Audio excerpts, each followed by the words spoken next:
Hello, everybody. Welcome back to another election prediction. This time we have Michelle Obama, the wife of Barack Obama, up against former President Donald Trump.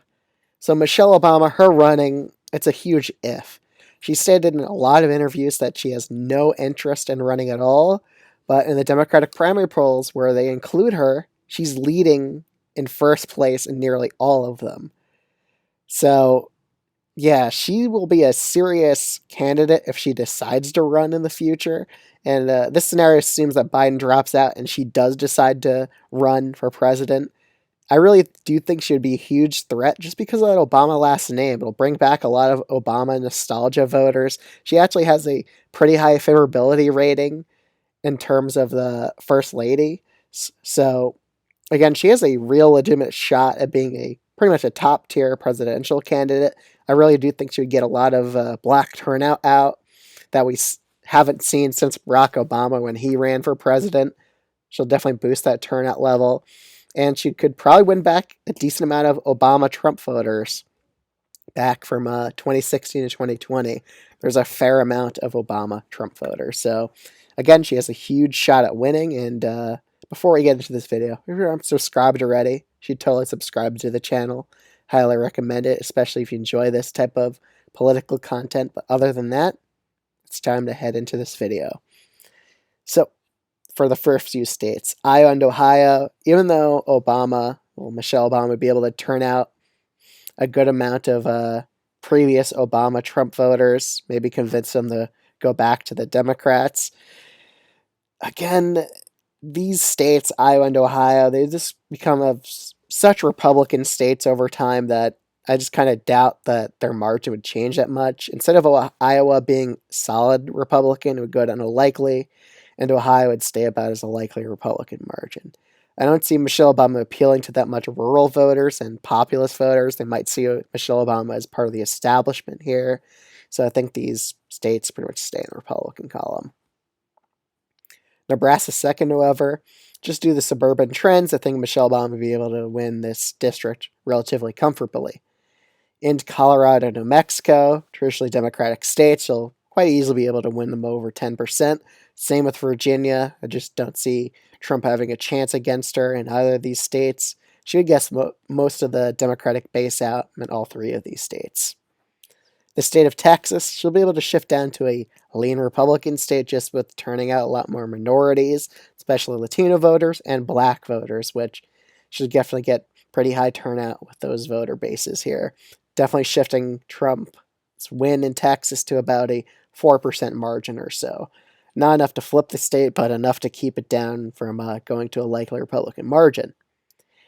The state of Florida, even with Michelle Obama as the top of the ticket, I don't think it's enough to really make a dent here. I just think Latino voters are just so set in their ways at voting against the Democratic Party. Just their party registration numbers in Florida are brutal for Dems. 680K more Republicans now at this point. The state's pretty much long gone for Democrats. Even with an S-tier candidate in Michelle Obama, it's not enough to shift the state, so I'm putting it as a likely Republican one. The state of Alaska, even though Michelle Obama, maybe she wouldn't have the best rural turnout, Trump is still a very unpopular candidate. He's on the likes of Joe Biden's popularity level. Michelle Obama, someone with a lot more higher favorability, will even be able to shift a rural place like Alaska, which she wouldn't do the best in, to at least a likely Republican margin. And we have to factor in that Alaska, Trump only won by 10 points in 2020. It's going to keep shifting more and more in the Democrats' favor as we go on, just due to the trends here, just being more beneficial for Democrats long term. In Maine at large, I think this will be a safe Democratic state. While Maine second, I would put as a likely Republican state, or district, I mean. I don't think she'll make enough inroads here to shift Maine down to a lean Republican margin. We'll keep it as likely are for now. New Hampshire, again, this state just has a hatred of Donald Trump, this swing state. He called it a drug-infested den before. He labeled a lot of insults against this state in the past, and I think it'll still stick here. And Michelle Obama, that last name factor, it's a huge thing in politics typically.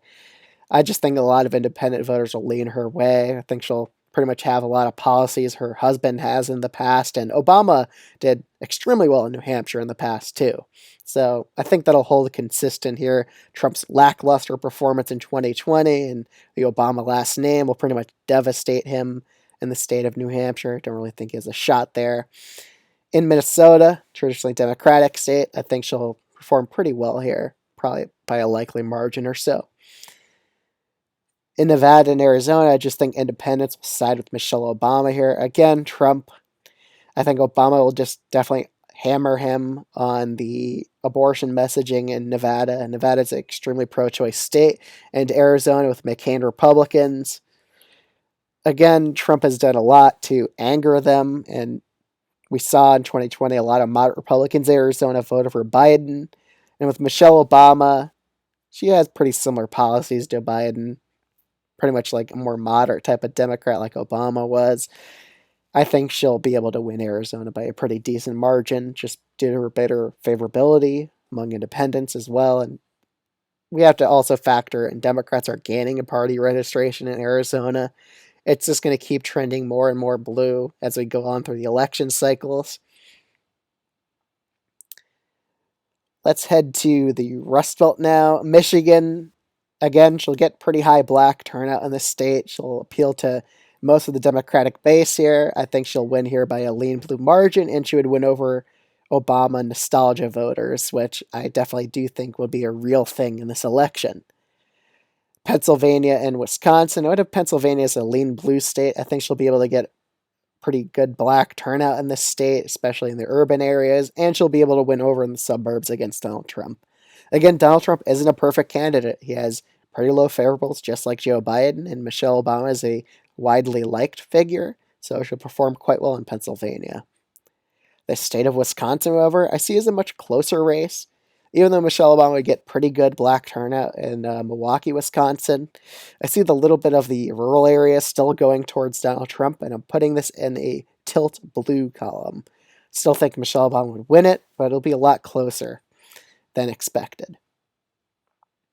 In Georgia, just because of black turnout and the effect I see of Michelle Obama running for president here, I think she'll do extraordinarily well in Georgia, get huge turnout in the Atlanta and the suburban regions, still winning over independent voters. Again, Trump is not widely liked as a candidate. He's quite unfavorable. So if you run a generic Democrat or Michelle Obama, who's a pretty good candidate against Trump, they get a relatively comfortable victory in Georgia. North Carolina, this is a pretty tough state to decide here, but I do think Michelle Obama would get pretty good black turnout in the state of North Carolina. I really think that Trump would be quite in danger if she decided to run for president if Biden drops out of the race, that is. But again, I think Michelle Obama, with extremely good black turnout, she would do well with independent voters who largely view Trump as an unfavorable candidate. So just due to the differences in favorability rating and black turnout, I think North Carolina could also flip in favor of Michelle Obama. So pretty much the same as the 2020 map, except that Maine gets safe blue and North Carolina flips and Texas gets more competitive and Florida shifts red. So she gets a relatively comfortable victory. I think she wins a popular vote by about 4% against Donald Trump. And yeah, that's the video. So let me know in the comments what type of video ideas you have for the future. I'll take those recommendations you say down there. And let me know about feedback about this video. Do you agree or disagree with this outcome? Let me know. Always curious and interested in hearing that. All right. See y'all in the next one.